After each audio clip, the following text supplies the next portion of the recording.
Oke, halo semuanya. Sebelumnya saya Diva dan saya akan mempresentasikan mengenai konsep dasar akuntansi. Oke, sebelumnya nama lengkap saya sendiri adalah Diva Saifullah Wijaya dan biasanya dipanggil Diva. Dan saya dari jurusan Accounting dan berkuliah di Universitas Ciputra. Oke, materi yang ingin saya bawa ini konsep dasar akuntansi yang ingin saya bahas ini lebih mengenai ke arah konsep dasar pencatatan jurnal, buku besar, serta neraca.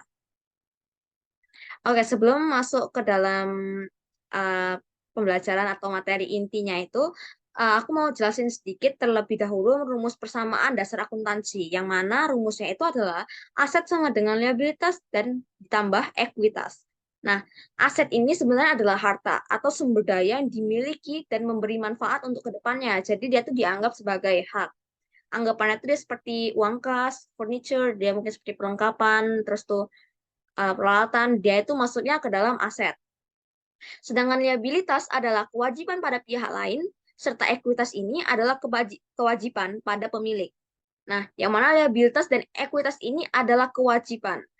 Contoh liabilitas adalah utang. Jadi kayak utang usaha ataupun utang wesel, dia utang jangka panjang, terus itu juga seperti kredit, itu dia masuknya ke dalam liabilitas ini. Pembayaran pajak pun dia masuknya juga ke dalam liabilitas ini. Nah, untuk ekuitas sendiri itu tuh bisa berubah, itu tuh karena ada pertambahan ataupun berkurang. Jadi bisa karena penyetoran modal, pendapatan, beban, prefer, dan juga dividen. Nah, bisa dilihat di sini, kalau semisalnya hak atau aset, dia kalau bertambah, dia itu adanya di debit. Jadi dia bertambah di debit, sedangkan kalau misalnya di kredit itu dia berkurang kalau misalnya untuk aset. Sedangkan untuk yang kewajiban maupun itu liabilitas dan ekuitas, jadi kayak utang atau modal yang bersifat kewajiban, itu adalah debitnya pasti dia kalau misalnya berkurang itu pasti dia di debit, kalau misal bertambah dia pasti di kredit. Oke, lanjut lagi. Kita akan membahas, aku akan membahas mengenai jurnal. Nah, jurnal ini dalam pencatatan akuntansi itu terdapat dua jenis, yaitu jurnal umum dan juga jurnal khusus. Nah, jurnal umum ini adalah sebuah jurnal yang digunakan untuk mencatat berbagai aktivitas transaksi keuangan dari sebuah perusahaan, bisnis, atau usaha dalam periode tertentu untuk memudahkan pengelolaan keuangan internal dan eksternal. Biasanya jurnal umum ini mencatat aktivitas sehari-hari dalam periode hanya 1 bulan. Jadi periode dia itu enggak lebih dari 1 bulan. Biasanya 1 bulan tuh langsung ganti lagi ke jurnal yang berikutnya. Jadi bukan kayak digabung langsung 2 bulan gitu. Enggak, itu jarang banget ya. Dan juga gunanya jurnal umum ini ialah untuk menganalisis semua transaksi untuk mengetahui akun mana yang harus didebit maupun mana yang dikredit. Nah, sedangkan untuk jurnal khusus sendiri adalah jurnal yang digunakan untuk mencatat transaksi yang berkaitan dengan jenis-jenis akun tertentu. Mungkin seperti kas, terus tuh piutang, atau mungkin dia hutang, persediaan, dan aset tetap. Anggapannya tuh kayak ya lebih spesifik lah ya kepada akun-akun tertentu ini. Nah, contohnya itu mungkin kayak transaksi kas, ya akan masuk dan dicatat itu dalam jurnal kas. Nah, kalau misal transaksi piutang akan dicatat dan dalam jurnal piutang. Dan begitu juga seterusnya dengan akun-akun tertentu. Nah, ini mungkin perbedaannya ya. Tadi yang aku sebutin, kalau misalnya jurnal umum sendiri, dia itu pencatatan sehari-hari untuk periode waktu 1 bulan, menganalisis semua transaksi yang untuk mengetahui akun mana yang harus di debit dan kredit. Terus tuh, kalau misalnya jurnal khusus itu dia mencatat transaksi yang berkaitan dengan jenis-jenis akun tertentu, dan memantau akun transaksi yang lebih terperinci. Nah, perbedaan dari jurnal umum dan jurnal khusus ini sendiri yang paling spesifiknya itu ya anggapannya kayak jurnal umum itu memberikan gambaran umum tentang aktivitas keuangan perusahaan. Sementara jurnal khusus itu memungkinkan pemisahan dan pemantauan transaksi yang lebih terperinci. Oke, next kita lanjut ke buku besar. Nah, oke, jadi lanjut buku besar sendiri itu adalah sarana untuk mendokumentasikan semua bentuk perubahan dalam suatu akun dikarenakan adanya transaksi keuangan. Kalau bahasa simpelnya itu adalah buku besar ini tuh kayak pemindahan setiap akun. Jadi kayak satu persatu akun dari jurnal umum gitu. Jadi kayak satu persatu akun dari jurnal umum itu nanti dipindahin secara spesifik jadi kayak kas sendiri, terus nanti piutang sendiri begitu. Nah, dari jurnal umum itu namanya buku besar. Nah, buku besar ini merupakan dasar untuk membuat lanjutan dari laporan laba rugi serta laporan neraca saldo nih. Nah, Tujuan buku besar sendiri ialah untuk memberikan informasi saldo serta nilai transaksi pada setiap kode perkiraan dalam periodenya. Next, yang paling terakhir adalah neraca saldo atau yang biasa disebut dengan trial balance. Nah, neraca saldo sendiri adalah laporan pembukuan yang berisi saldo akhir dari semua akun buku besar pada suatu organisasi, usaha, bisnis, ataupun perusahaan. Nah, yang menjadi ciri khas dari neraca saldo ini sendiri itu adalah seimbang atau tidak seimbangnya saldo pada debit dan kredit.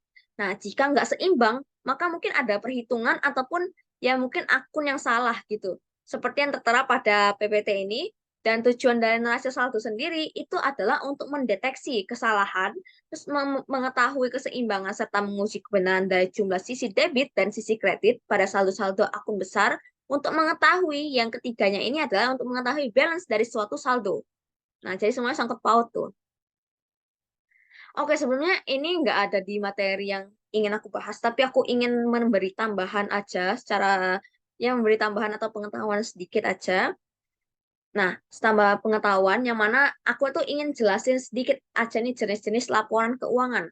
Jadi laporan keuangan tuh yang utama ya, itu ada 4 jenis. Nah, yang pertama ini adalah laporan laba rugi, yang merupakan laporan keuangan yang berfokus untuk menunjukkan pendapatan dan juga pengeluaran dari sebuah perusahaan. Nah, laporan laba rugi ini memiliki periode selama 1 tahun, dan saat awal tahun itu saldo keuangannya itu mulai dari nol. Jadi nggak lanjutan dari jurnal-jurnal sebelumnya gitu anggapannya. Nah, laporan laba ditahan itu yang kedua, merupakan laporan perubahan pada laba ditahan seperti namanya sih selama periode pelaporan. Nah, untuk yang ketiga, laporan posisi keuangan. Jadi dia merupakan laporan keuangan yang mana dia ini melaporkan aset, liabilitas, dan ekuitas dalam suatu perusahaan pada periode tertentu. Nah, laporan keuangan ini melanjutkan laporan keuangan dari tahun-tahun kemarin, jadi tidak mulai dari nol. Jadi keanggapannya dia ini melanjutkan dari jurnal-jurnal yang kemarin-kemarin, jadi tahun kemarin, yang tahun kemarin-kemarinnya lagi itu tuh dilanjut-lanjutin. Karena kan dia pengen tahu tuh, dia tuh sebenarnya selama dia membuka perusahaan ini tuh dia tuh untung atau rugi nih sebenarnya gitu. Yang terakhir adalah laporan arus kas, yang mana laporan arus kas ini adalah laporan yang memberikan informasi keluar dan masuknya kas dalam suatu perusahaan melalui aktivitas operasi, investasi, dan pendanaan. Nah, bedanya itu apa sih? Jadi, aktivitas operasi ini uang kas yang diperoleh atau dikeluarkan dari biaya kehidupan sehari-harinya si perusahaan tersebut. Nah, sedangkan kalau misal aktivitas investasi nih, dia itu adalah uang kas yang diperoleh atau dikeluarkan dari investasi suatu perusahaan, sedangkan kalau misalnya aktivitas pendanaan itu adalah ya uang kas yang didapat dari penanaman modal atau tuh biasanya tuh kayak pemilik tuh menyetorkan dana untuk perusahaannya sebagai modal awal. Ini jadi bisa disebut sebagai kayak pendanaan lah ya anggapannya. Oke, sekian presentasi untuk penjelasan saya hari ini. Terima kasih.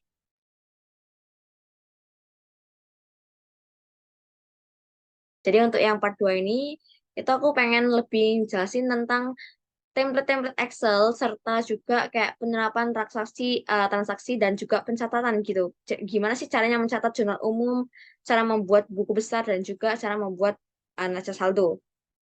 Oke.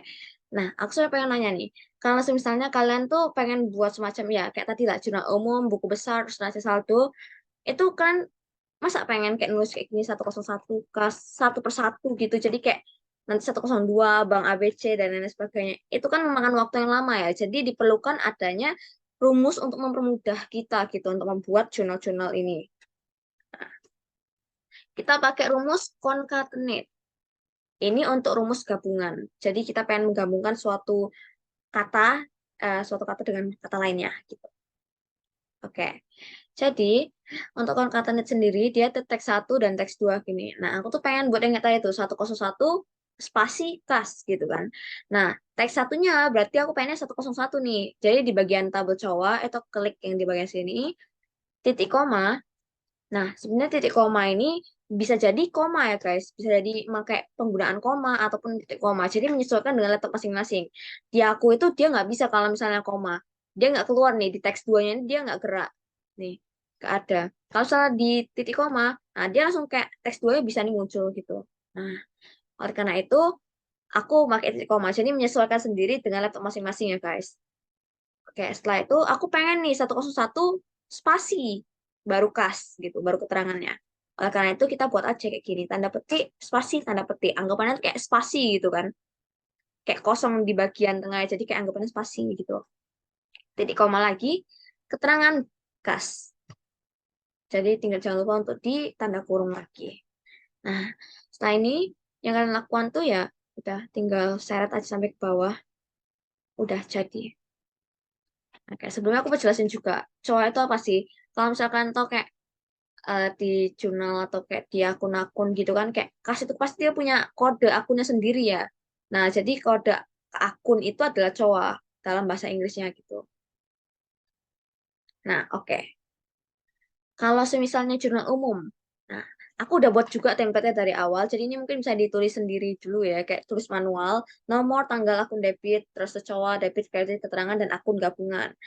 Terus baru aku kayak tulis 1, 2, 3, 4, 5, 6 ini nomornya. Sebenarnya nomor ini opsional ya, yang penting ada tanggal dan akun debit sebagainya ini. Jadi, aku pengen nih akun debit sama akun kreditnya ini, aku tuh pengen kalau misalnya aku klik, itu dia bisa langsung kayak kita bisa milih tuh kayak oh ini tuh kas atau kayak gimana. Jadi kita nggak perlu terus kayak kas. Nanti kita terus lagi satu di bawahnya eh piutang. Kan ribet ya kalau nulis-nulis kayak gini terus.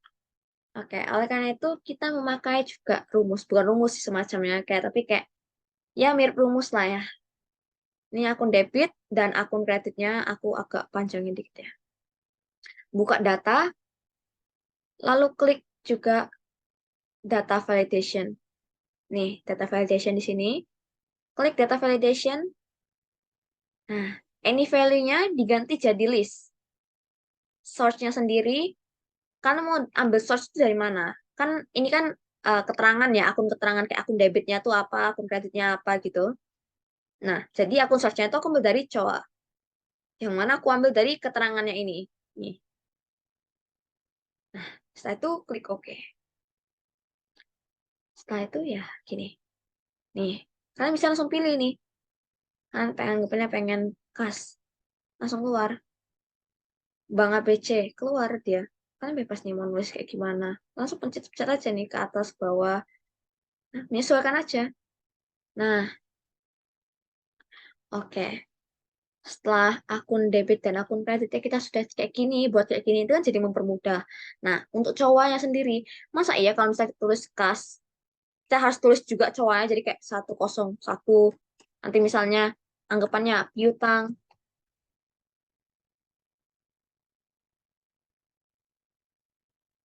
Nah, dia nggak bisa ya, karena dia nggak match validation. Nah, jadi kita langsung cari aja nih, piutang usaha. Nah, jadi dia lebih ada. Itu gitu cara makanya. Ini jadi dia tuh kayak biar membuat kalian tuh lebih mudah gitu, langsung milih-milih aja. Nah, kalau cowoknya sendiri, masa ya kita harus lihat-lihat sendiri gitu, kayak 101. Terus nanti kita harus cari lagi, mana nih piutangnya ya? Piutang, mana piutang? Loh, kayak gini kan sulit ya nyarinya, kayak piutangnya mana coba di sini? Piutang usaha 102. Gak mungkin dong kita terus kayak gini satu persatu. Jadi, aku bakalan ngasih rumusnya. Rumus yang mempermudah lah ya anggapannya. Untuk cowok sendiri, kita pakai rumus if. Sama dengan if. Nah, jika. Kita pakai rumus jika ya. Jika akun debit sama dengan 0, maka titik koma, VLOOKUP. Nah, VLOOKUP-nya adalah yang kita cari, akun kredit. Yes. Nah, yang misal D3 sama dengan 0, atau akun debit sama dengan 0, maka yang kita cari itu adalah yang akun kreditnya ini, pokoknya. Nah, table array-nya tuh apa? Jadi kayak, kita tuh pengen tabel dari mana sih sebenarnya? Nah, kita ambil dari bagian cowok. Nah, kita ambil dari 3 tabel ini. Jadi kayak yang bagian 1, 2, terus yang ketiga ini. Nah, setelah itu, kalian jangan lupa titik koma lagi atau koma. Nah, kita di akun cowok itu, kita pengen nunjukin apa ya sih? Pengen nunjukin keterangannya, gabungannya, atau cowoknya. Ya, sebenarnya kalau di akun cowoknya sendiri, aku pengen keluarinnya tuh munculin tuh akun cowoknya ini. Jadi terus saja tabel kedua. Karena ini kan tabel pertama nih. Ini tabel kedua, ini tabel ketiga. Yang pengen kita munculin adalah tabel keduanya. Nah, tabel keduanya yang kita munculin. Lalu titik koma lagi. Nah, aku pilih false nih. Kenapa? Karena aku pengennya exact match. Jadi kayak benar-benar valid gitu. Jadi kayak nggak ada yang berubah-berubah atau kayak gimana. Jadi karena itu aku pilihnya yang false. Oke, dalam kurung titik dua lagi. Pakai VLOOKUP lagi. Soalnya kenapa pakai VLOOKUP lagi? Jadi anggapannya gimana kalau misalnya bukan D3-nya yang sama dengan atau kayak bukan debitnya yang sama dengan nol, tapi kayak kreditnya yang sama dengan nol, jadi kayak gimana? Maka kita tulis jadi pencet di sini. Nah, lalu tinggal diulangin lagi aja, has dan lain-lain. Nah, terus tinggal ini dua, lalu false, lalu tutup kurung. Nah, kok jadi NA? Kok NA nih? Ya karena kita belum keluarin akun-akunnya. Kas. Nah, baru keluar tuh dia. Pokoknya ini kita jadiin Bank ABC. Nah, dia udah keluar gitu kan. Tapi, kalau semisalnya aja nih, kita turunin ke bawah. Dia jadinya kayak NA gini.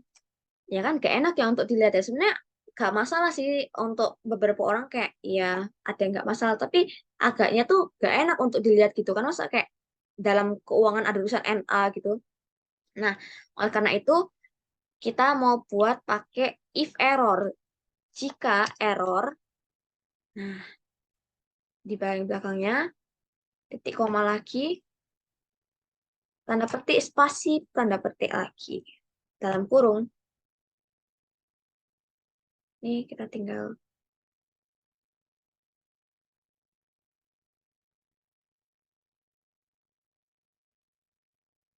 nah, bukan tinggal kayak gini. Nah, jadi dia kayak langsung kosong gini kan. Nah, jadi nggak ada NA-NA-nya tuh, enak untuk dilihat. Nah, anggapannya deh, ini Bank ABC. Terus anggapannya kita di sini pengen ngulang lagi Bank ABC. Nah, jadi dia bisa. Oke, anggapannya deh. Terus aku pengen lagi nih buat kas. Nah, kok dia nggak ada? Loh, iya, karena database-nya itu dia bisa-bisa keubah. Jadi kayak bergeser gitu database-nya. Anggapannya, misalnya kita nggak pakai rumus string, jadi kita nggak pakai string, itu nanti dia kayak gini, nggak ada di sini. Karena ya database itu bergeser. Database-nya kan dari Jawa nih. Jadi bisa jadi kalau misalnya nggak pakai string, itu dia nanti kayak pakai kas. Harusnya kan cowoknya 101. Bisa jadi kas nanti cowoknya 102. Jadi kayak bergeser gitu. Nanti bisa jadi nanti kosong. Nanti bisa jadi kayak 126. Karena dia terus-terus bergeser. Oleh karena itu kita memerlukan string.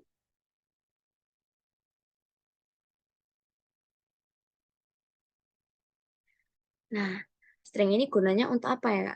String ini pokoknya untuk biar data kita tuh nggak tergeser kan. Nah, yang perlu di string adalah bagian cowoknya. Database-nya itu yang dari mana? Database kita kan dari cowok nih. Yang kita string adalah ya bagian yang cowoknya aja nih. Jadi yang kayak bagian cowok ini. Nah, ini cara string itu kalian bisa langsung lihat aja di nomor 4 kalian di mungkin di keyboard nomor 4 itu kan ada kayak string gitu ya tanda S money money gitu. Nah, itu mungkin kalian bisa pencet kayak gitu langsung atau mau lebih mudahnya kalian bisa langsung klik Fn F4. Nah, dia langsung kayak gini otomatis. Sesuai laptop masing-masing juga ya. Sebenarnya ada yang misalnya laptopnya itu dia bisa itu cuma F4 doang, tapi di laptop aku itu dia lebih bisanya Fn plus F4 gitu. Oke, lanjut lagi. FNF4 terus nanti jangan lupa dicowanya ini B3 juga FNF4 D28 juga FNF4. Nah, oke sudah, kita ulang lagi guys.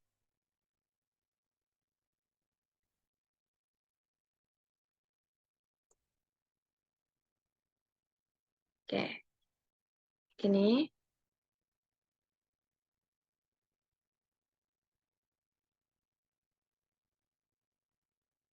Oh, ini maaf guys, ternyata ada sedikit kesalahan. di sini ketambahan ini. Jadi tadi kayaknya stringnya agak kelupa. Nah, ini belum ke string ya. Jadi kita turunin ke bawah aja. Mungkin kita nggak usah turunin ke bawah agak banyak-banyak deh.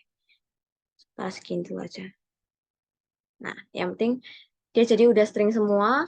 Udah ke string semuanya. Baru kita langsung mulai nih. Kas. Oke, kas udah bener 101. Bank ABC. Terus kita pengen berita usaha. Lengkapan. Di sini deh. Mas Pirsan. Sudah ada semua. Jadi kalau misalnya string itu Guraya tuh agar database-nya tuh nggak bergeser, intinya begitu. Nah, jadi dia lebih mempermudah. Nah, kalau untuk akun gabungan sendiri, itu gimana ya caranya? Kayak biar kayak bisa jadi kayak gini lagi. Sebenarnya langsung kayak gini aja di copy itu sebenarnya bisa ya. Tapi kayak kalau misalnya mau tambahan ada rumus-rumus juga, itu jadi lebih terjamin gitu, lebih fix, lebih valid gitu. Ini mungkin kalian bisa dari sini. Ini rumusnya sama kayak gini. Jadi kan tinggal kopas, tapi dari yang bagian atasnya langsung sini ya. Jangan dari bawahnya. Oke. Udah di kopas. Oke, maaf. Ininya belum. Nah, kopas. Kalian langsung kopas aja lagi langsung. Sobat sama dengan. Nah, apa yang harus diubah? Itu adalah tabel kolom indeksnya. Kita kan pengen nyari ini tiga ya, maksudnya. Nanti aku jelasin lagi. Ini pokoknya kita ganti tiga. Nah, jadi kayak gini. Kenapa bisa tiga? Karena kita pengen tabel yang ketiga ya. Satu, dua, tiga. Kita pengennya akun gabungan yang muncul. Jadi, satu, dua, tiga. Kita tulis yang ubah itu adalah tiganya doang. Di kolom indeks 6-nya ini. Nah, ini nih. Begitu, guys. Jadi, satu selesai. Tinggal kalian copy saja sampai ke bawah. Oke, sudah. Setelah ini, kita langsung lanjut untuk masuk ke dalam transaksinya dulu. Nah, untuk yang kena buku besar sama neraca saldo ini aku jelasin dulu pivot table-nya karena lebih enak kalau misalnya transaksi terus tuh langsung bisa dibuat juga langsung template dari buku besar dan juga neraca saldonya. Jadi dia kayak lebih enak gitu untuk jelasinnya. Oke, lanjut kita langsung buka. Nah, di sini ada transaksi nih. Nah, di awal ini dia tulisannya itu surat pernyataan penyetoran modal. Jadi anggapannya dia ini semacam berita acara gitu ya.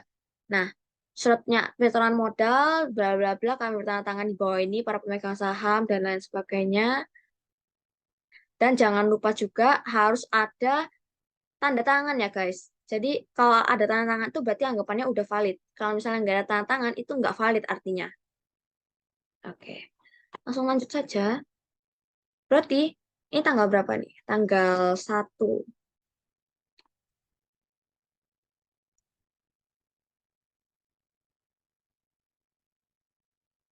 Oke, 1 Oktober. Kita ini bawah, kita jadiin copy cell. Nah, oke, karena sebentar guys. Oke, kita bakalan taruh ini aja. Hmm. Di sini berarti dia ngomongnya secara tunai. Tuan Francer Mavis sebanyak 220 juta secara tunai. Berarti secara kas itu berarti dia 220. Lalu ada Nona Huang Masin. Jadi dia pengennya berupa bangunan nih. Kita cari bangunan di sini. Nah, mempermudah banget gitu kan. Sebesar 300 juta. Nah, lalu sisanya apa? Kok kayak gini? Terus kreditnya apa nih? Ya, modal saham. Karena anggapannya dia ini kan menyetorkan. Jadi kayak ada beberapa investor itu dia menyetorkan modal-modalnya itu kepada perusahaan PT Jepara ini. Nah, jadi kalau mau lebih mudahnya itu 220 ini, 220 juta itu ditambah dengan 300 juta ini. Yang mana hasilnya itu dia modalnya jadi 520 juta. Nah, kayak gini kayak enak ya untuk dilihatnya ya. Gak ada tanda koma.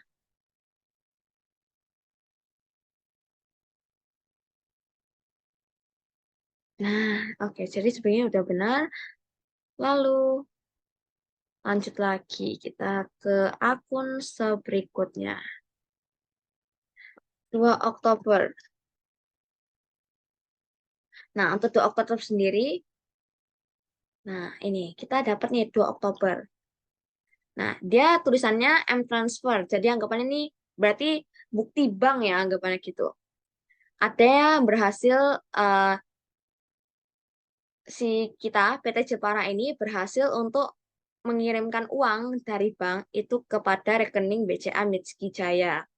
Nah, oleh karena itu, kita dulu nih keterangannya itu apa? Keterangannya kan pembelian perlengkapan bulan Oktober tahun 2023. Nah, yang mana berarti kalau misalnya lihat dari keterangan sendiri, kita udah tahu kalau berarti dia membeli perlengkapan. Perlengkapannya itu sebesar berapa? 1.055.900 kan. Nah, melalui bank. Jadi, kalau misalnya aku lihat sendiri, berarti ada perlengkapan dan juga pelengkap yang berarti bank. Nah, sebesar 1.055.900.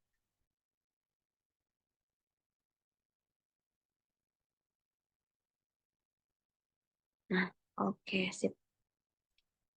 Nah, kenapa sih kok perlengkapan sama bank?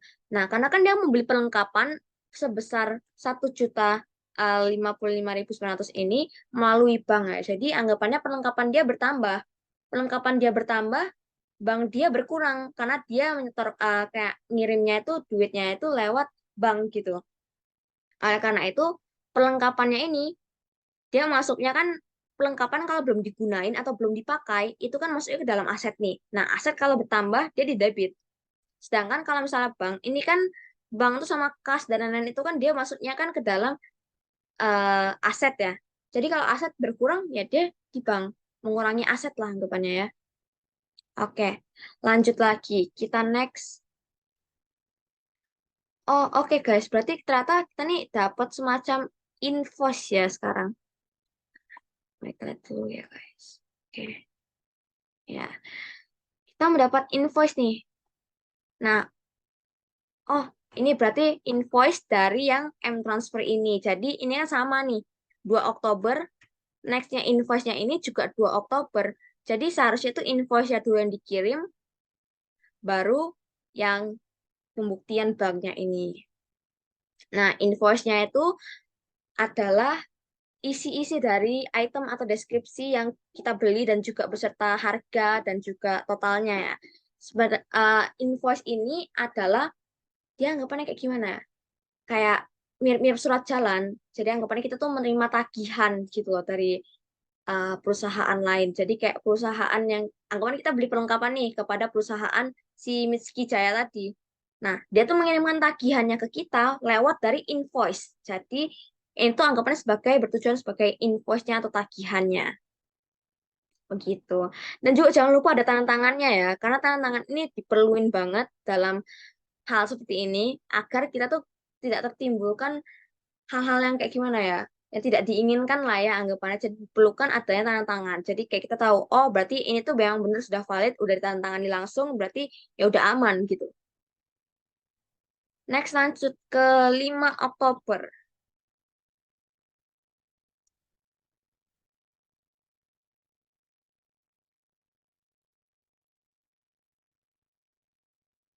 Oke, di 5 Oktober ini kita mempunyai invoice lagi ternyata. Oke, benar invoice lagi ya. Jadi invoice kepada, dari PT Karui kepada PT kita, PT Jepara. Nah, invoice-nya sendiri kita mendapat tagihan nih, berarti membeli meja besar, proyektor, layar monitor, kursi kantor. Nah, kalau kayak gini kan dia enggak yang mudah habis gitu anggapannya, enggak kayak pulpen yang mudah habis, karena itu dia masuknya ke dalam peralatan.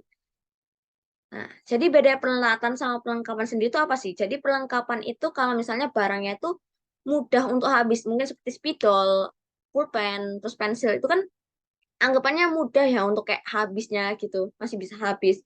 Kalau misalnya peralatan itu dia lebih ke arah kayak sulit lah untuk habis. Jadi anggapannya kayak ya bukan yang kayak habis gitu loh. Jadi masih bersifat ya meja. Misalnya meja kan bersifatnya ya meja, nggak sampai yang kayak masa tiba-tiba habis menghilang kayak gitu kan.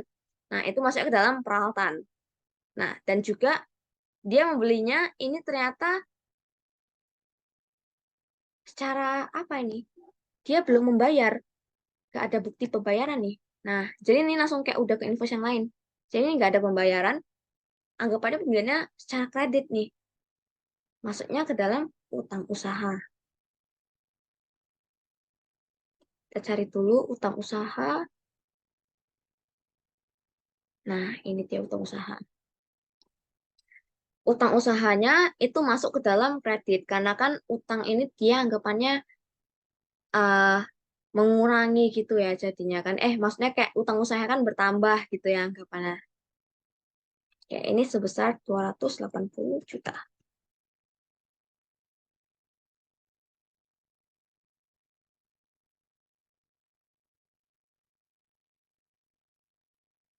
Oke, lanjut.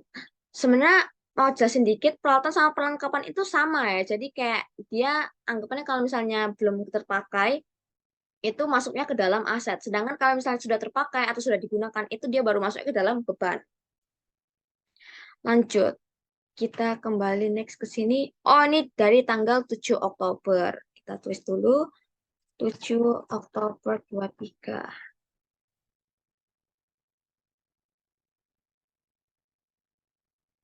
Nah, pada 7 Oktober ini, dia tuh si PT Jepara ini dia memberikan invoice nih. Jadi bukan orang lagi yang memberikan invoice atau perusahaan lain lagi yang memberikan invoice kepada kita, tapi kita memberikan invoice kepada orang atas jasa yang telah kita lakukan sebesar 98 juta, tetapi belum ada bayaran dari PT yang ini. Jadi PT-nya yang membelinya adalah PT Acup. Nah, kita tuh sudah melakukan konsultan pajak nih, sudah melakukan jasa kita sebagai konsul pajak, tapi kita belum dibayar.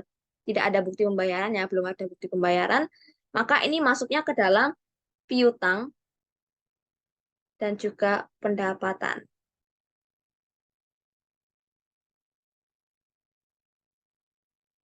Nah, begini jadinya. Sebesar 98 juta.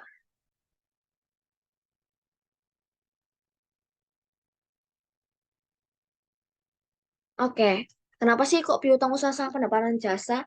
Ya, piutang ini kan karena kan masuknya ke dalam aset ya. Terus itu juga kalau piutang sendiri, kalau misalnya dia bertambah, itu kan dia di debit. Nah, terus tuh piutang ini juga anggapannya tuh kayak orang lain tuh ngutang ke kita. Jadi bukan kita yang ngutang ke orang lain, tapi orang lain yang ngutang ke kita gitu. Nah, ini pendapatan jasa karena ya kita sudah melakukan jasanya, karena kita sudah melakukan, makanya udah bisa dianggap jasa, tapi kita emang belum dibayar aja gitu. Makanya masuknya ada piutang sama pendapatan jasa. Next lagi. Nah, ternyata kita dapat kwitansi pembayaran pada tanggal 12 Oktober.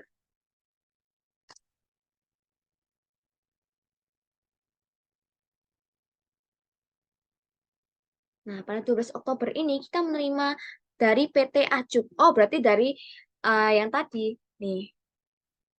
Nah, dari PT Acup sendiri dia membayarnya pembayaran tunai. Jadi udah dijelasin lebih jelas nih, pembayaran secara tunai. Nah, oleh karena itu, ini tuh dia masuknya ke dalam kas dan piutang. Kas itu karena dia ini ada pembayaran tunai. Jadi bukan dari bank gitu kan. Jadi dia anggapannya cash gitu, kas. Dan juga piutang. Sekarang kebalikannya, piutang yang ada di kredit karena ya piutangnya berkurang. Udah 98 juta nih.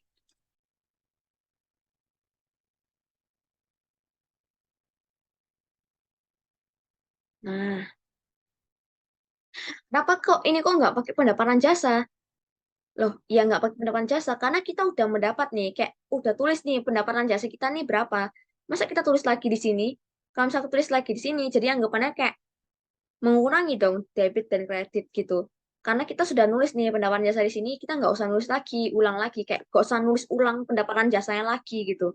Yang mana berarti kita dapatnya ya udah kas, berarti karena kita dapat uang tunainya kan udah. Jadi tulisnya kas dan piutang usaha.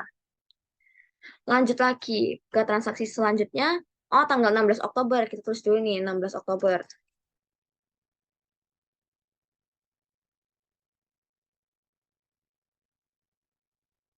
Nah, untuk 16 Oktober sendiri, kita lihat dulu nih keterangannya apa. Pembayaran peralatan untuk tanggal 5 Oktober 2023. Oh, berarti dia membayar, ini kan ada utang usaha nih di sini. Ternyata dia udah mau membayar. Ada membayar sebesar 110 juta. Jadi kita memberikan uang lewat bank kepada rekening BCA-nya PT Karwi untuk membayar peralatan pada tanggal 5 ini. Nah, ini tuh masuknya apa? Jadi kayak masuknya itu kemana? Jadi ini masuknya ke dalam utang usaha dan juga bank. Nah, kenapa utang usaha dan bank?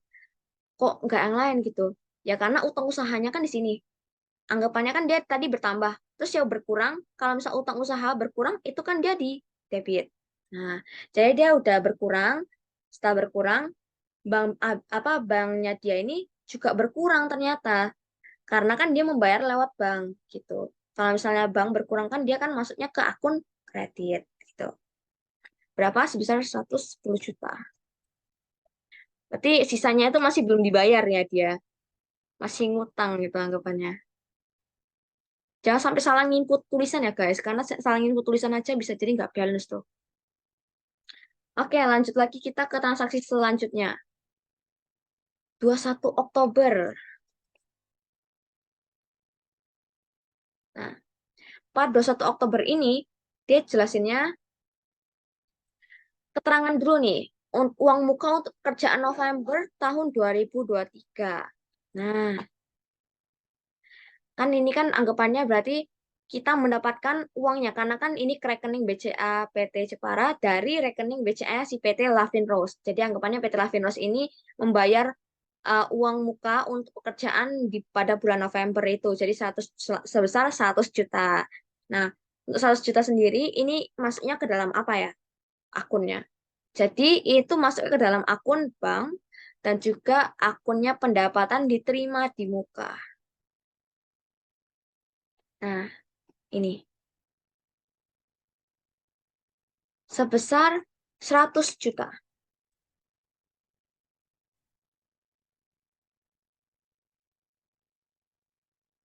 Oke. Kenapa kok dia tulisannya Bank ABC dan pendapatan jasa diterima di muka? Kok kan juga mungkin ada yang bingung nih. Pendapatan jasa diterima di muka itu sebenarnya apa sih? Jadi anggapannya tuh kita menerima uang yang seharusnya itu belum jadi milik kita. Kok bisa gitu? Pendapatan itu bisa diakui pendapatan kalau misalnya itu kita udah melakukan pendapatan tersebut atau melakukan jasa tersebut baru kita bisa menerima uangnya atau menerima kayak oh ya berarti ini aku dapat uang nih gitu karena kita udah ngelakuin jasa. Kalau kita belum ngelakuin jasa kan yang tulisannya dia uang muka ya jadi kayak anggapannya dia cuma bayar tapi kita belum melakukan pekerjaannya nih anggapannya pendapatan jasa diterima di muka karena kita belum mengerjakan jasa tersebut kepada PT Lavinros ini tapi kita udah menerima uangnya. Oleh karena itu, pendapatan jasa diterima di muka ini bertambah di akun kredit. Nah, pendapatan jasa diterima di muka ini, dia itu gimana ya anggapannya? Masuknya itu dia tuh bukan ke dalam ekuitas ya. Karena kan biasanya kalau misalnya pendapatan jasa itu seingat aku, dia adalah di ekuitas gitu.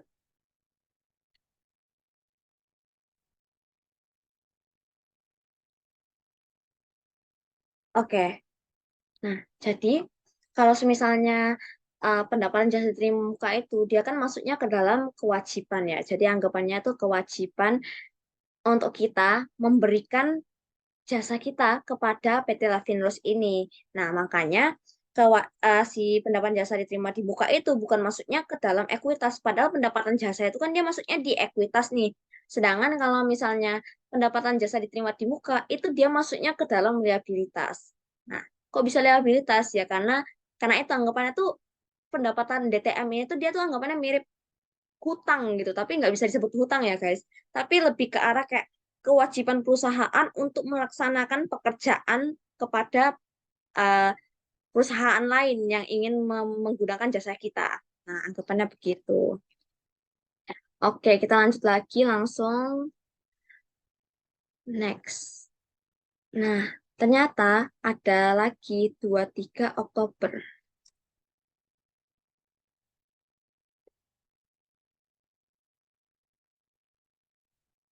23 Oktober. Oke.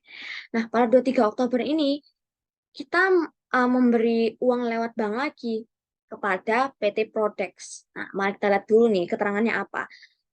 Asuransi jiwa untuk 1 tahun ke depan. Oh, anggapannya kita membayar asuransi jiwa untuk 1 tahun ke depan nih. Nah, oleh karena itu kita masuknya ke dalam asuransi dibayar di muka serta bank.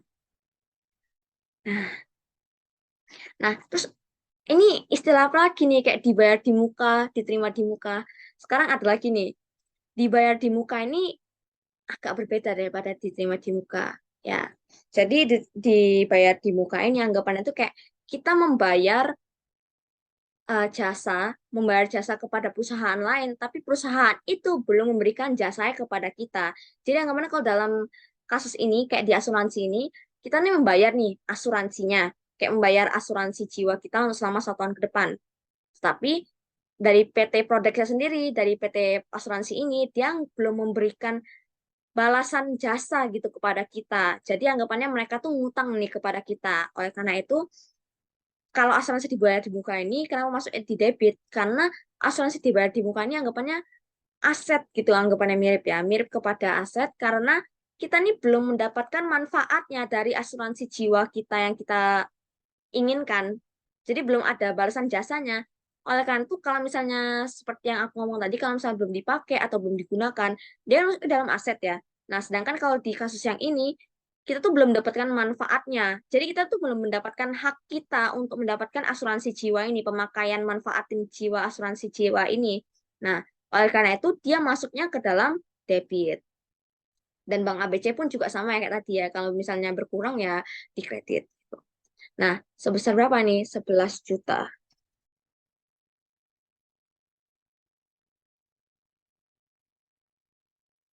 Oke, kita lanjut next. Oke, ternyata kita ini mendapat surat jalan dari PT Bantari di tanggal 24 Oktober.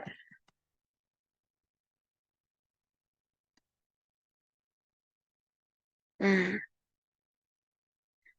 tapi kok di sini gak ada ya tulisan kayak harga-harganya. Terus apa yang mau kita tulis di jurnal umum kita ini apa ya sebenarnya? Oke, nah terus kita langsung menerima juga invoice-nya nih. Jadi sehabis surat jalan, ternyata di tanggal yang sama itu kita langsung dikasih invoice-nya. Nah, ini kita tuh ternyata membeli perlengkapan jadi sebesar 400.000. Jadi kita bisa tulis ini masuk ke dalam perlengkapan dan juga utang karena kita belum ada membayar sama sekali ya. Maaf, ini salah pencet. Nah, ini kan kita nih, gak ada nih. Nah, oke. Jadi anggapannya kita belum membayar. Oke, aku mau jelasin dulu nih. Bedanya invoice sama surat jalan. Invoice sama surat jalan ini mirip-mirip ya. Jadi anggapannya kayak tagihan. Tapi sedangkan kalau surat jalan ini bedanya dia tuh cuma untuk memberitahu kayak, oh ini barang yang kamu beli. Sedang ke arah sini, sedang menuju ke tujuanmu nih anggapannya gitu. Sedangkan untuk invoice sendiri dia tuh kayak tagihan langsung. Jadi kayak berbentuk tagihan. Jadi udah ada totalnya, harga-harganya itu berapa gitu. Kenapa sih surat jalan itu dia nggak ngasih harganya atau kayak harga totalnya itu? Karena surat jalan ini kayak dikirimkan lewat dari pengiriman. Jadi kayak kurir pengiriman gitu. Jadi bukan dari perusahaannya mungkin ya. Nah, oleh karena itu surat jalan kan dikirim dari bagian pihak pengiriman atau kurir pengiriman. Takutnya misalnya ada yang mau berbuat jahat atau berniat jahat kepada kita, itu bisa jadi nanti kita kayak harganya itu diotak-atik kan dia tahu gitu. Nanti bisa jadi kayak si kurirnya ini tahu, oh harganya segini. Ya udah seharusnya kita nggak perlu membiarkan kurir ini tahu gitu kan. Nah, untuk invoice sendiri, gimana cara dia ngirimnya gitu? Mungkin ada beberapa cara ya. Mungkin cara yang pertama itu kalau misalnya invoice ini mau dikirimin lewat bagian pengiriman juga, kurir pengiriman, itu bisa. Tetapi menggunakan amplop. Jadi invoice-nya itu dimasukin ke dalam amplop. Nah, nanti baru dikirimin juga berbarengan dengan surat jalannya. Makanya dalam kasus kayak gini, misalnya 24 Oktober ini, dia kan dari ini langsung 1 hari nih dikasih. Jadi bisa jadi pakai cara yang kayak tadi itu ditaruh di dalam amplop ataupun bisa jadi perusahaannya yang memberikan invoice-nya secara langsung jadi kayak invoice-nya itu dia kirimin secara lewat perusahaannya bukan lewat dari pengiriman atau jasa kurir gitu. Nah, jadi anggapannya lebih terjamin aman gitu. Terus juga jangan lupa tanda tangan, karena kalau misal tanda tangan itu sangat diperlukan. Kalau misalnya nggak ada tanda tangan, berarti nggak valid gitu. Oke, berapa tadi sebenarnya? 400 ya, 100.000.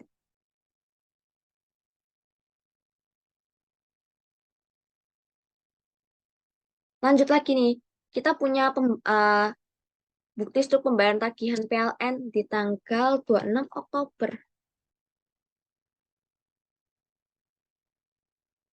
Nah, pada 26 Oktober ini,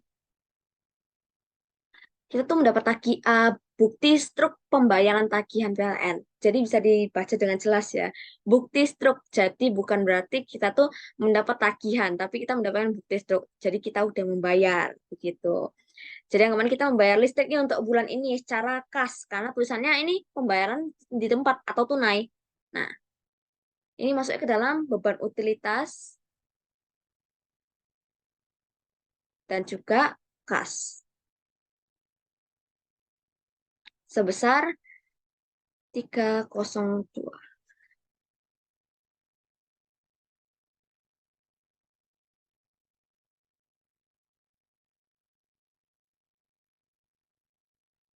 Nah, oke, mungkin aku mau jelasin dikit nih. Kalau misalnya beban listrik, kalau misalnya kayak membayar listrik, membayar air, itu dia masuknya ke dalam kayak beban utilitas gitu ya.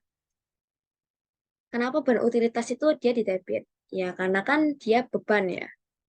Jadi kalau misalnya beban, itu kan dia mengurangi ekuitas. Kalau dia mengurangi ekuitas, itu kan masuknya ke debit ya. Jadi kalau beban itu selalu masuknya di debit gitu. Nah, mungkin kalian bingung nih, kayak kok in total bayar 3.002.000 padahal di tagihan itu hanya 3 juta. Nah, mungkin ada kesalahan sedikit. Biasanya kalau misalnya ada tambahan 2 juta, 2 ribunya di belakang atau kayak ada berapa ribu gitu ya, itu biasanya ada biaya adminnya gitu. Mungkin kalau misalnya pakai bank itu ada biaya bank atau kayak admin bank gitu. Kalau misalnya di kas itu mungkin ya semacam biaya administrasinya anggapannya. Nah, gitu guys. Next, ada tanggal 29 Oktober nih.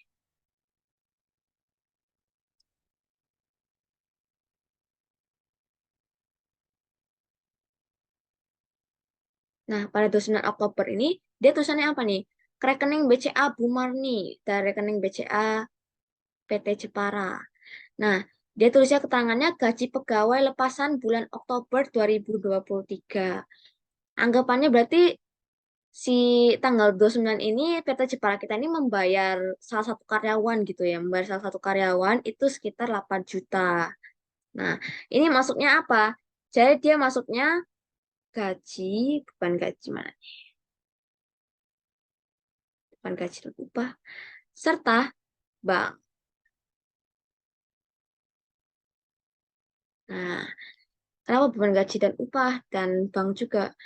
Karena kita sudah membayar nih, sudah membayar. Anggapannya sudah masuk beban. Karena kan kalau misal beban dapat diakui beban, itu kalau misalnya kita udah memberikan lah ya, anggapannya udah kayak membayar. Kalau misalnya belum membayar ya maksudnya masih ke dalam utang. Kalau misalnya udah bayar ya masih kalau misalnya udah bayar itu masuknya ke dalam beban gitu. Jadi ini maksudnya ke dalam beban gaji dan upah serta ya Bank BCA ini karena kan dia kan menggunakan transfer ya, jadi lewat bank. Jadi bank berkurang, dia di kredit. Sebesar berapa ini? 8 juta.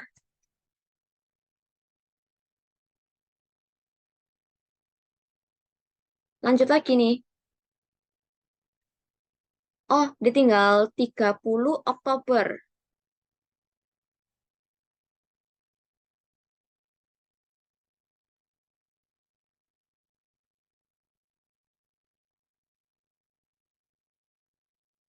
Nah, 30 Oktober nih. Dia tulisannya apa nih? Francer Mavest telah melakukan penarikan uang kas sebesar 1.500.000 untuk keperluan pribadi. Demikian berita acara pengambilan prive ini dibuat dan diperlukan sebaiknya. Nah, ini masuknya ke prive. Oke, sebelumnya aku mau jelasin lagi. Sebenarnya kalau berita acara gini nggak perlu ditulisin harga nominal tuh nggak perlu tulisin. Jadi kayak sebesar 1.500.000 ini sebenarnya nggak perlu. Mungkin langsung aja kayak Francer Mavers telah melakukan penarikan uang kas untuk keperluan pribadi. Itu sudah cukup. Karena kalau misalnya di dunia nyata atau kayak di real life ya gitu, kalau misalnya kita ada tulis kayak gini, takutnya juga ada orang mau berniat jahat kepada kita, dia bisa jadi mengotak-atik harganya ini dijadiin kayak 15 juta, 150 juta. Ya kan jadi nanti kan bikin apa kayak ribet ya atau menimbulkan konflik lah ya bisa jadi.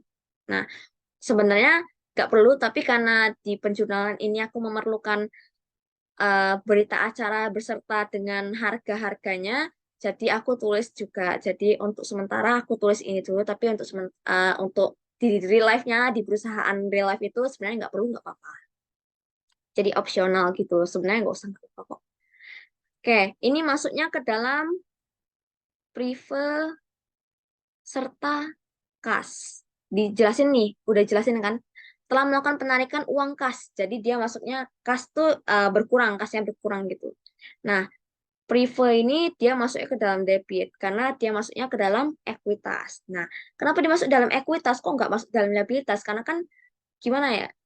Prive ini mengurangi ekuitas, jadi mengurangi modal. Karena dia mengurangi modal, dia kan masuknya kan ke dalam debit ya. Jadi maka dari itu Prive ini dimasukin debit karena dia ini masuknya kayak ke dalam ekuitas. Ekuitas kalau berkurang, kayak kalau bisa berkurang dia kan masuknya ke dalam si uh, debit ini begitu sebesar berapa 1.500.000.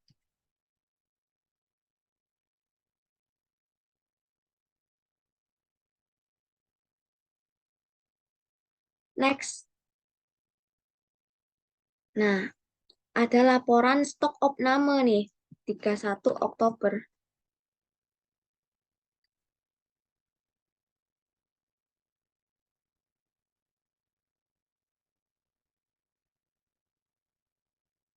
Nah sudah ada nih 31 Oktober 23. Tulisannya apa nih?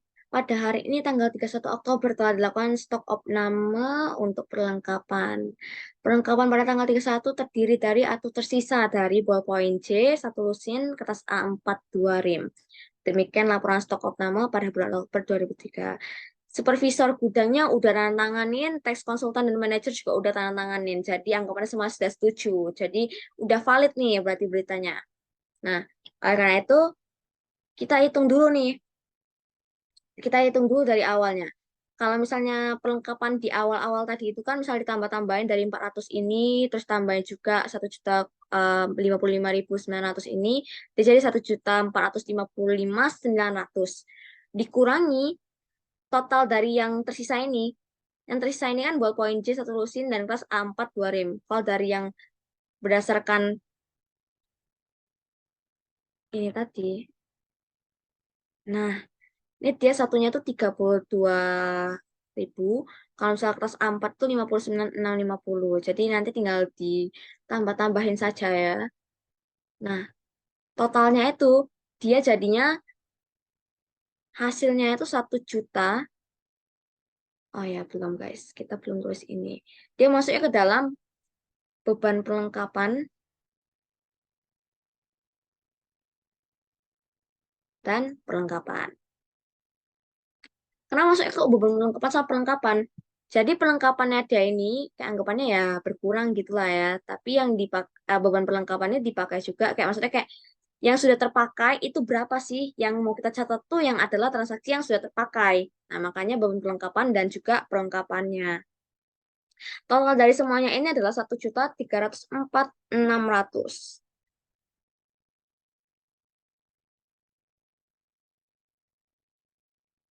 Nah, oke. Lanjut yang paling terakhir, ada berita acara serah terima pekerjaan. Nah, untuk serah penerima pekerjaan sendiri, oke sebelumnya saya izin untuk ngecas laptop dulu.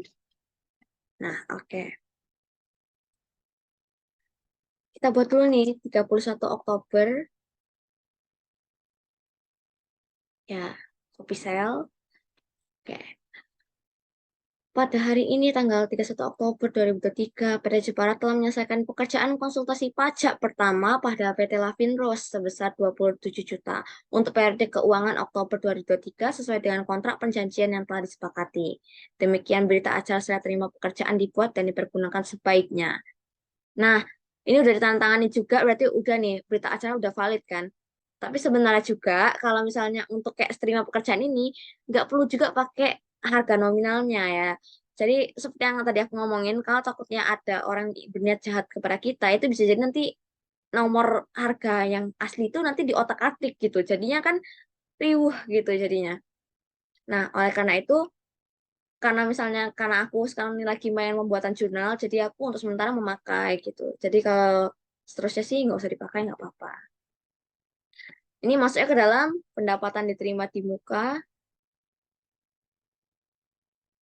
serta pendapatan jasa. Kok bisa pendapatan jasa diterima di muka dan pendapatan jasa? Sebenarnya ini tuh udah langsung masuk ke dalam jurnal penyesuaian ya. Jadi udah langsung kayak mirip-mirip jurnal penyesuaian emang sih sebenarnya. Nah, dia dilakukan di akhir-akhir periode nih, di akhir-akhir bulan gitu. Jadi untuk mencatat berapa nih pekerjaan yang udah kita lakukan gitu kan. Karena anggapannya pendapatan jasanya udah kita kerjakan gitu kan. Kita dapat kita akui sebagai pendapatan jasa karena kita udah mengerjakan sebagian nih. Jadi kayak anggapannya kan ditulis nih telah menyelesaikan pekerjaan konsultasi pajak pertama. Jadi kita udah melakukan pekerjaan kita yang pertama gitu sebesar 27 juta. Kita catat di akhir periode. Harganya 27 juta. Ini jangan sampai salah guys.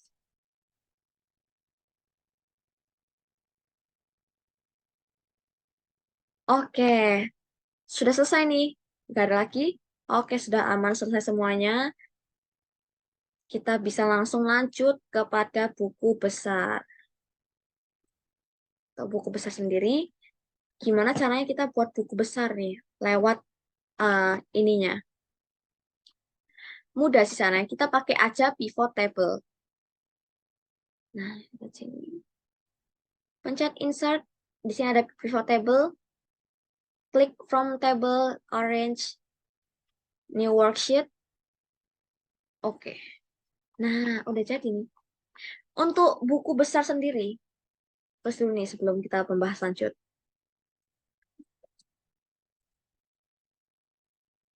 Nah, untuk buku besar sendiri, kita nih memerlukan kita memerlukan apa aja sih biasanya? Yang pasti ada tanggal. Lalu ada debit, kredit, serta akun gabungan. Nah, terus kok jadi kayak gini ya? Dia nggak jadi yang kayak buku besar kayak biasa kita lihat. Ya, itu karena akun gabungannya ini. Akun gabungan ini kita taruh di filters. Nah, dia jadi kayak gini. Oke,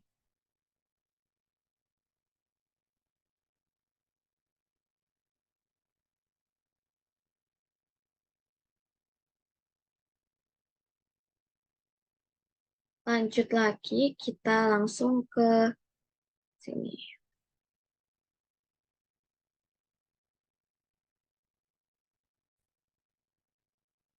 Nah, oke. Jadi ini bisa kita ganti jadi tanggal. Tanggal, terus di sini ada debit, di sini juga ada kredit. Nah, tapi kita belum tahu nih kayak saldonya itu apa, saldo kredit, saldo debitnya itu kayak gimana. Nah, boleh kita langsung mencet pivot table analyze. Kita pencet yang fields, items, and set, calculate field. Terus anggapannya saldo deh, saldo debit, saldo debit. Rumusnya sendiri formula kita pakai if lagi nih. Diperluin banget nih if data. DB, debit, jika debit lebih besar daripada kredit, maka debit dikurangin kredit. Jika tidak, maka nol. Nah, itu oke. Nah, tapi kok di sini kok nol semua ya? Ya mungkin gara-gara kita juga belum buat yang satu lagi, yaitu saldo kredit. If, jika lagi, tapi kebalikannya ya rumus ya. Kredit lebih besar daripada debit, maka kredit kurangin debit. Nah, ini jika tidak sama dengan nol. Langsung aja saya tulis lagi. Oke. Nah, kok kok jadi kok dia kok jadi nol nol gini? Karena kita belum nyaring-nyaring semuanya. Nih, anggapan di sini kas. Nah, di sini udah enak untuk dilihat. Ini kita ganti dulu deh, saldo debit.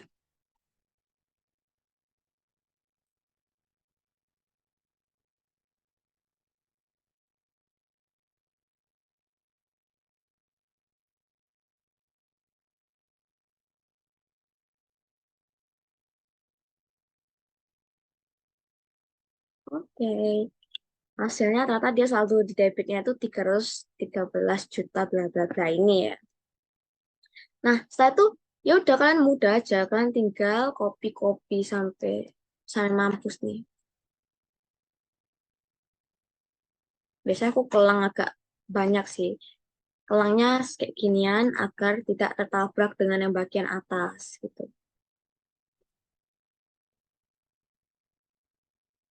Saya kayak gini untuk mempercepat juga ya. Jika ada yang tidak makan, nanti tinggal di ini saja. Oke, kas sudah. Kita urutin aja. Bank ABC berapa,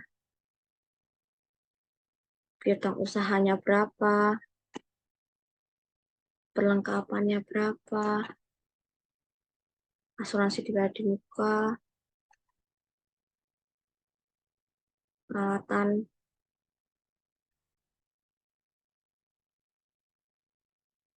peralatan, terus tuh bangunan, utang usaha, pendapatan jasa terima di muka, terus ada juga quiver, modal saham, terus modal saham ini ada pendapatan jasa, baru yang di bawahnya paling terakhir ini beban-beban nih. Beban perlengkapan, terus lanjut ke beban gaji upah, dan juga beban utilitas. Nah, jika sudah semuanya kayak gini, maka ya sudah aman nih. Karena dia udah langsung kayak, udah otomatis sendiri nih dia ke isinya. Jadi ini kayak mempermudah waktu kalian juga gitu untuk pakai pivot table. Nah, sudah hasil dapat semua kayak gini, lalu kita bisa langsung buat aja saldo. Nah, cara gimana? Ini kita langsung move or copy dari buku besar, create a copy. Oke, ini buku besar kedua nih kita lihat sini, kita jadiin neraca saldo.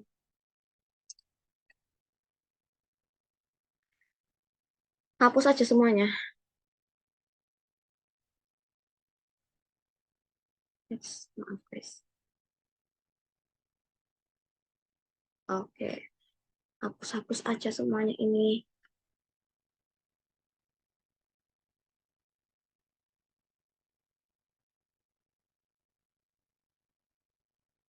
Terus, terus yang di bagian bawah juga hapus-hapus semuanya.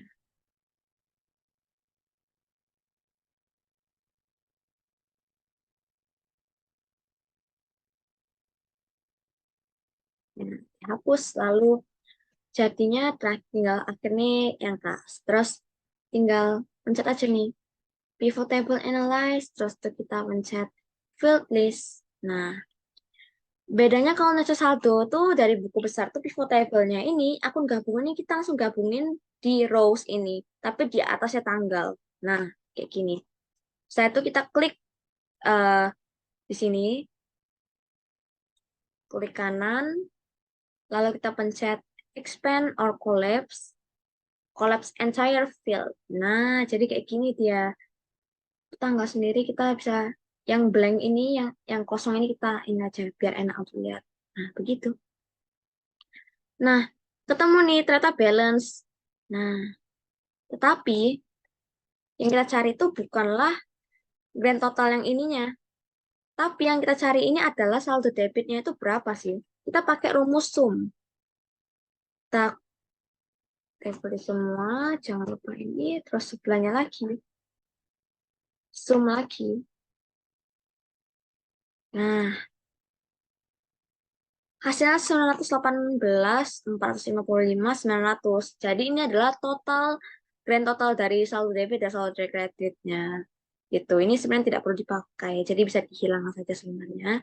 Tapi aku pakai di sini biar lebih ini aja. Jadi yang dicari adalah grand total. Oke, jadi sekian dulu dari saya pada hari ini. Sekian dulu dari aku hari ini. Semoga aja bermanfaat bagi kalian semua. Terima kasih.